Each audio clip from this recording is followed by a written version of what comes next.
이제 질문을 이제부터 뭐 받은 거에 대해서 이거 제가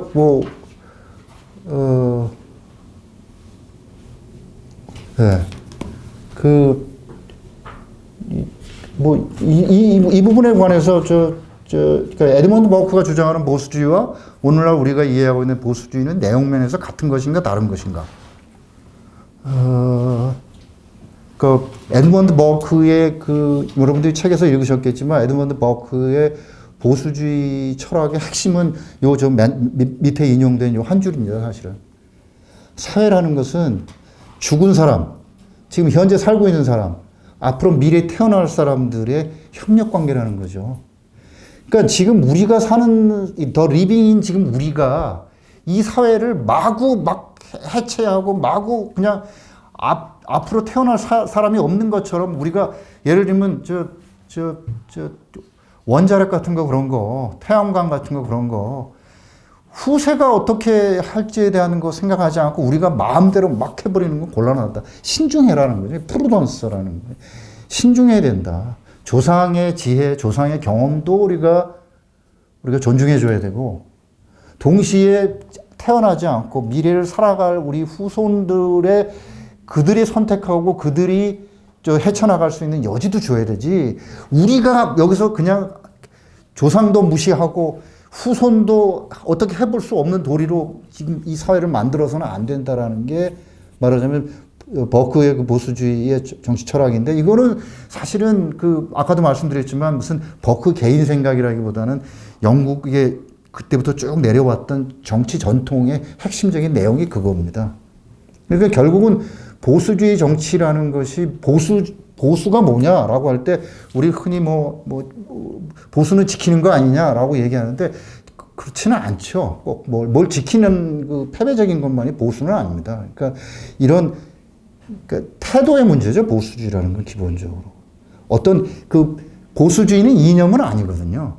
어떤 보수주의 정치 철학의 어떤 구성 요소들이 있는 건 아니에요. 보수주의는 하나의 사회를 바라보는 태도. 그러니까 인간은 굉장히 불완전한 존재다라고 생각하죠. 그러니까 인간이 완전한 존재가 아니고 인간의 결함이 많은 존재다. 불완전한 존재라고 생각하는 게 보수주의 정치 철학의 핵심인 겁니다. 그렇기 때문에 이성 만능주의에 대해서 의심하고 회의하는 거고요. 그런 면에서 보면 제가 보기에는 버크가 주장하는 보수주의와 오늘날 우리가 생각해야 할 보수주의 다르지 않다고 저는 생각합니다. 그 다음에 여기서 또 이제 종교가 얘기하는데 이 보수주의는 기본적으로 그러니까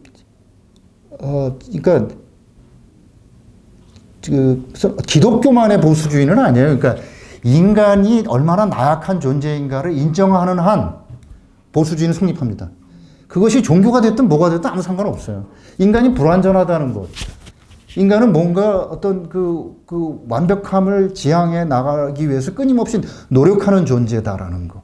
노력하고 갈고 닦아 나가야 될 존재이지 인간이 머릿속에 그러니까 인간은 그런 얘기가 어디서 읽었던 적이 있어요. 그러니까 인간은 아주 사악함이 가득 차가지고 문명이라는 어떤 얇은 막으로 이렇게 눌러놓은 존재라는 거예요.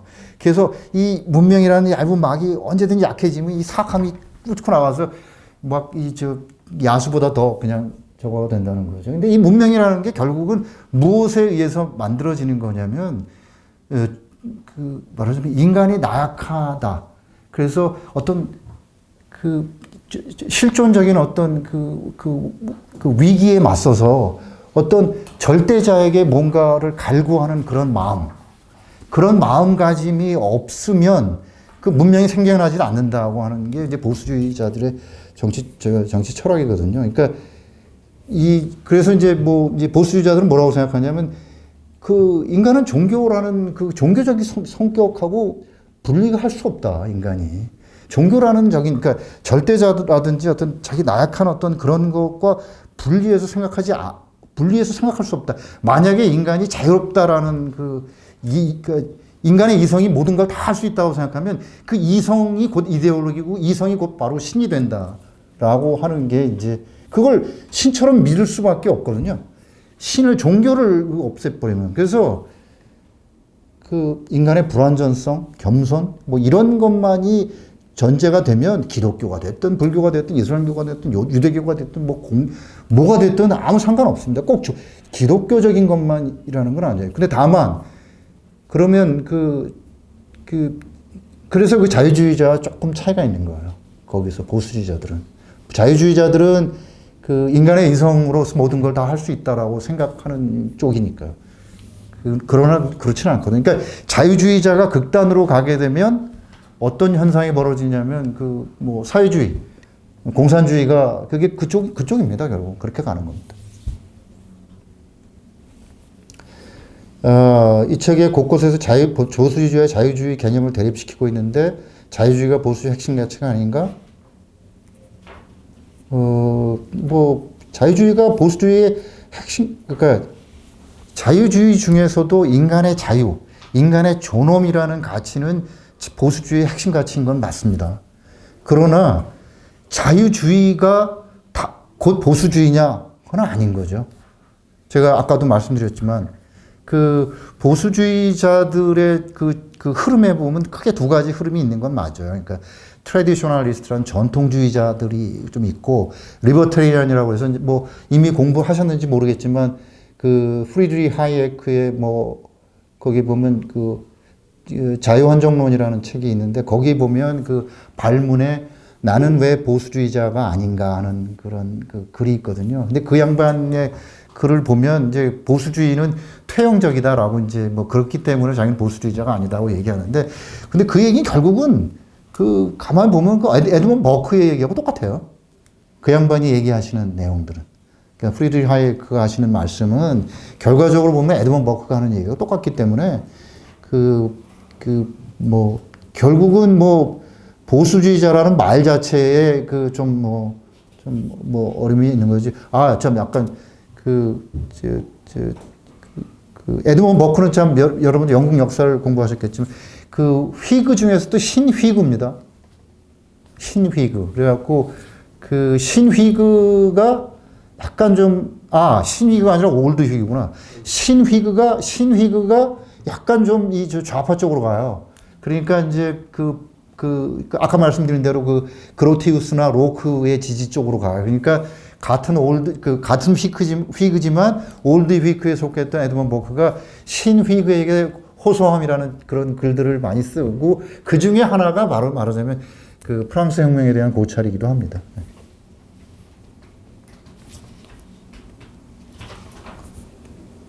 그 다음에 네 번째, 뭐 이 시대의 한국적 현실에서 보수주의 이념의 필요성과 가능성에 대해 설명해 달라고 그랬는데 아까 제가 이제 뭐 얘기했지만 저 보수의 정신의 판매 부수가요, 10,000권이 넘어요. 지금 10,000권이 넘을 거라고 생각해요.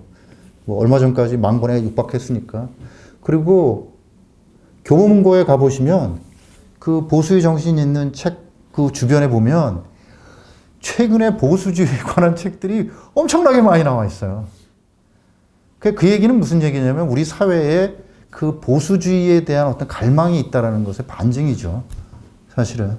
그리고 제가 생각할 때 지난 30년, 그러니까 저는 김영삼 정권부터 좌파라고 생각해요.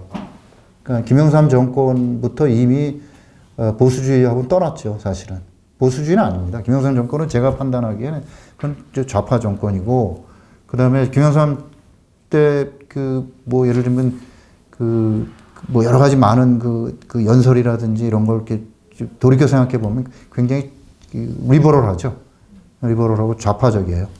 그래서 지난 30년, 그러니까 뭐 잠깐 이명박 박근혜가 대통령이 있긴 했었지만 그 사람들도 결국은 좌파적인 586의 정신적인 지배하에 있었거든요, 사실은. 보면 이명박 대통령께서도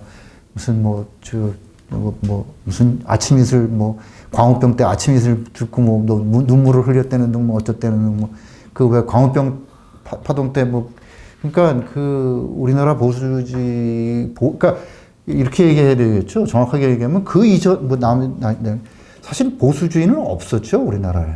어떤 면에서 보면 보수주의라는 거는 없었죠.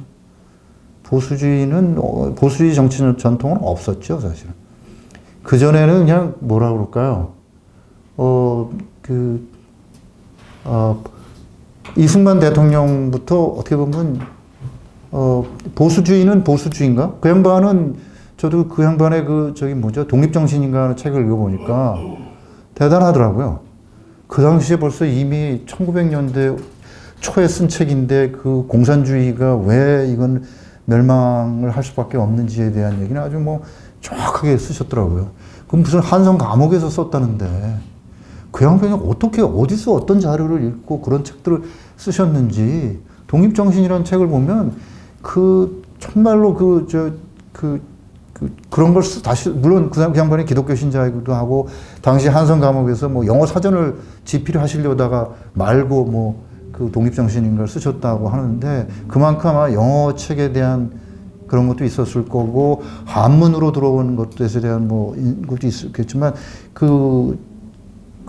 다 기억나지 않지만, 어쨌든 보수주의, 그러니까 지금 얘기하면 우파적인 시각의 글들을 제대로 다 쓰신 건 분명한데, 그러나 그러면 그 양반이 그러면 보수주의였나? 우파라고 얘기할 수는 있을지 모르지만 보수주의라고 얘기하기는 박정희 대통령도 보수주의였다? 저는 그렇게 생각하지는 않아요, 솔직히. 보수주의는 우리나라에 만약에 지금부터 시작된다고 얘기할 수는 있을지 모르겠어요. 이제부터 우리가 어떤 그런 태도를 가지고 우리 나름대로의 보수주의를 여기서 육성해 나간다고 한다면 저는 좀 그런 거죠. 근데 내분 여기 지금 제가 메모한 거 보면 30년간 그런 좌익적 그러니까 그 전에는 아무것도 그런 거 저런 거 없었고 그냥 무조건 잘 살아보자.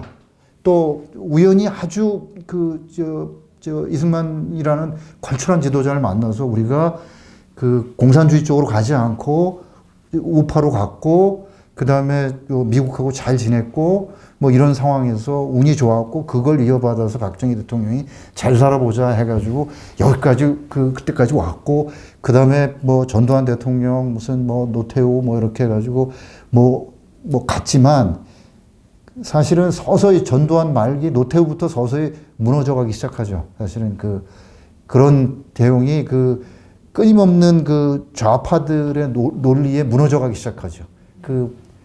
노태우 정권 때부터 서서히 무너져가기 시작한 것 같아요. 제 느낌에는. 근데 이제 거기 좌파 정부부터 무너져가는 게 다 뒤집어 엎는 거니까. 우리가 선배들이 해온 건 다 잘못했다는 거였으니까. 근데 이제 보수주의는 이제부터입니다, 사실은. 그러니까 선배들이 이룩해 놓은 걸 고맙게 생각하고, 그리고 그걸 토대로 하나씩 안 되는 거는 고쳐가고, 잘 되는 거는 더 키워가고 하는 게 이제 보수주의 정신의 핵심. 이건 제 가설입니다. 이거는 제 가설이지, 이제 정답은 아니니까.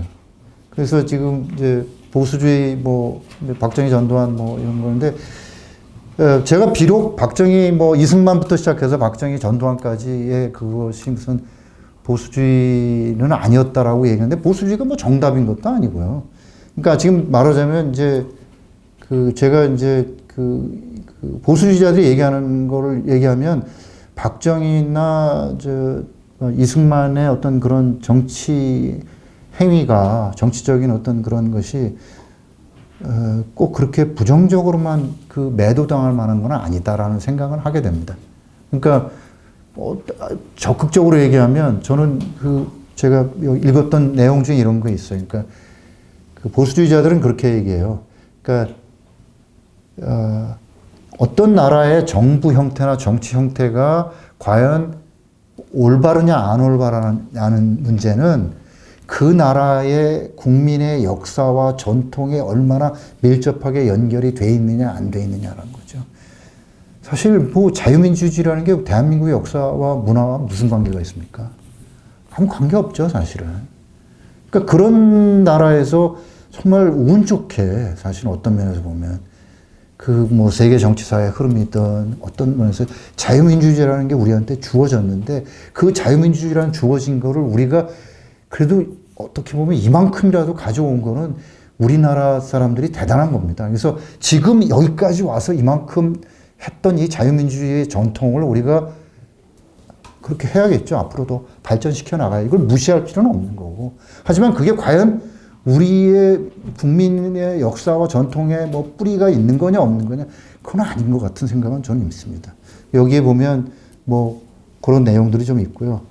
여기 보면 그 또 마지막 그거에 보면 이제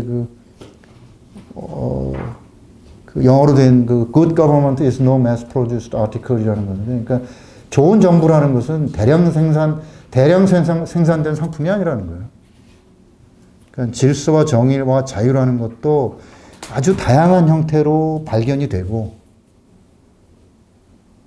그리고 그거는 역사적 경험, 어떤 일군의 사람들의 역사적 경험으로부터 분리될 수 없다는 거죠. 그래서 뭐 어떤 책에 보니까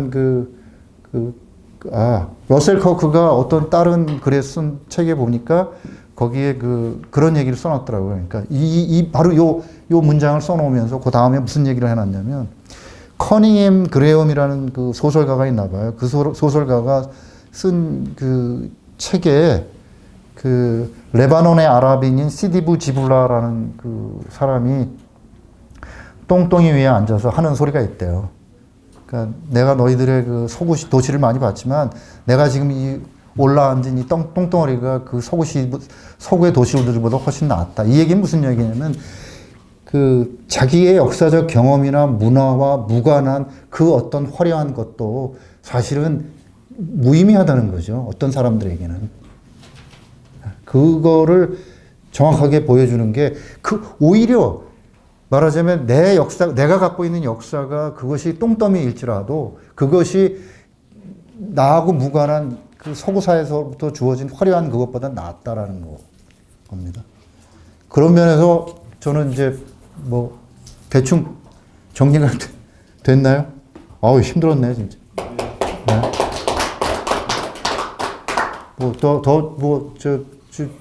아까 말씀 못 드렸는데, 사실은 저는 뭐 정치 사상을 뭐 그렇게 많이 공부한 사람도 아니고, 사실은 이 좋은 책이라, 보수의 정신이라는 좋은 책을 운 좋게 얻어 걸려서 번역을 하고, 그리고 그 번역을 함에 따라서 보수주의 정치 철학에 대해서 관심이 생겨서 그 이후에 계속 뭐 추가적으로 번역을 하고 있고, 앞으로도 저 개인적으로는 사실은 심 기자가 은퇴를 해서 불러주는 데도 없고, 그래서 제가 개인적으로는 조그만 출판사를 냈어요. 그래서 70까지 제 목표가 그 보수주의 정치 철학의 그 책을 앞으로 10권만 제가 번역을 하자.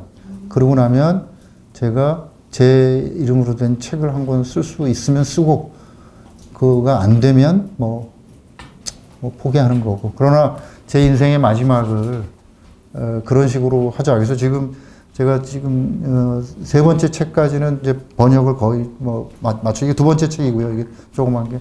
세 번째 책까지는 거의 번역을 마쳤고, 그 책을 출판해 주는 출판사가 없다면 제 자비로라도 출판을 하려고 합니다. 그래서 앞으로 저는 계속해서 보수주의 정치 철학에 관한 책을 계속해서 내려고 지금 생각하고 있습니다. 네, 이재학 선생님께서 강연해 주신 거 저희들이 참 잘 들었습니다. 이 정치, 경제, 법, 종교 이렇게 각 분야에서 자유주의와 그 보수주의를 갖다가 비교함으로써 저희들이 그 보수주의 개념을 더 확실히 할 수가 있었습니다.